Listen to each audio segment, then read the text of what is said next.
we had the opportunity for the Colorado Department of Education to share some data with us around students who graduated from high school in Colorado in the spring of 2009 and entered college in Colorado in the fall of 2009. And what that entailed is, after they did their remediation report for all the students, they shared the data with me at the individual student level. And I was able to match it up with the same individual students in our warehouse database and look at their historical CSAP and ACT scores. First time that's ever been done here in Colorado, because the graduating class of 2009 is the first one that ever took their student identifier that we have in the K-12 arena, and it followed them into college for the first time, so that we could, this was a part of their records. So as their records came back to the Department of Higher Education, we were able to match up the exact same students with their exact same history.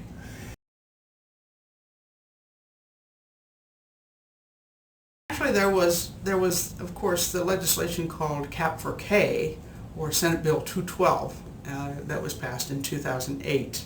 And before that, there was another piece of legislation that mandated that the Department of Higher Education carry the SACIDs into their college identifier system. So there were two pieces of legislation that made this possible. There was the earlier legislation, and I can't really think of the number right now, but it was a year or so before Cap for K that mandated that the Department of Higher Education have the student identifier for the students that be the same one as we had in K-12, so that we could actually do this at some point. And it took a little while. The class of 2009 was the first class that had this happen, and so the student identifier was taken forward into the college identification process.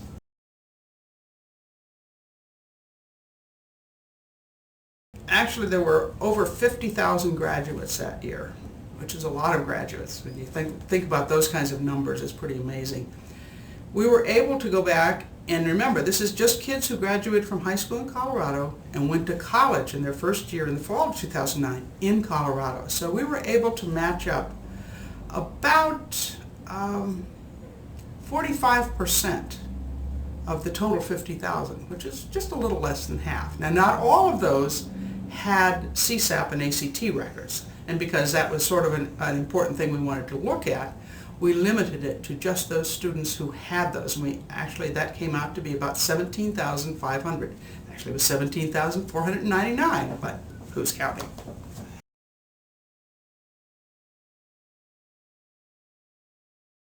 Well, the main conclusions were that the assessments from high school, the CSAP, the ACT, were good predictors of whether or not a child was going to need remediation. This data that we got from higher ed also, in addition to just their SACIDs, it had the information about whether or not they needed remediation in their first year. And so that was another factor that we could looking at, not only could we see that they had CSAPs and ACTs, but we could see what happened after that. We could see what happened in the first year of their college career. Did they need remediation in some area, or did they need remediation in all areas, or did they not need remediation and were successful in their first year? And so I think that was probably a really important breaking point, was to find out, okay, what did CSAP, what did ACT, first of all, what did ACT look like for those students who needed remediation and didn't need remediation? And of course, students can go to 2-year institutions in Colorado, or they can go to 4-year institutions. And so those I separated out and looked at separately as well. But we could look at the ACT results for these same students when they were in 11th grade. We could look at the 10th grade CSAP reading and math results for these same students when they were in 10th grade. And conceivably, we could go back even farther. The first time these kids took the CSAP, these students from 2009, the first time they took the CSAP as it currently exists was in 2003. So they were in 6th grade at that time. So we could look back over time, all the way back to 6th grade for these same students.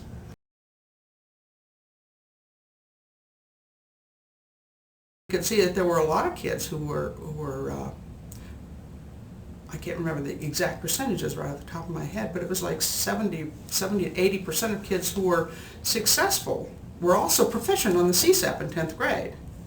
And the kids who weren't successful, who needed remediation, we could identify 65 to 70% of them when they were in 6th grade. So it went both ways.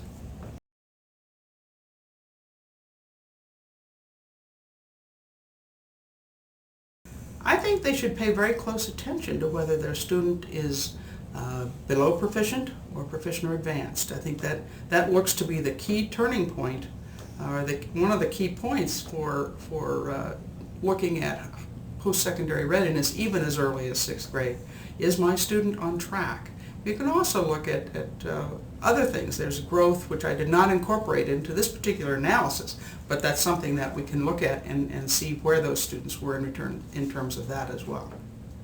But I would really think that parents should look seriously at the CSAP results, and I know that we haven't always considered them a really serious matter in Colorado, but I think this study shows that they have great validity in looking forward into a child's future.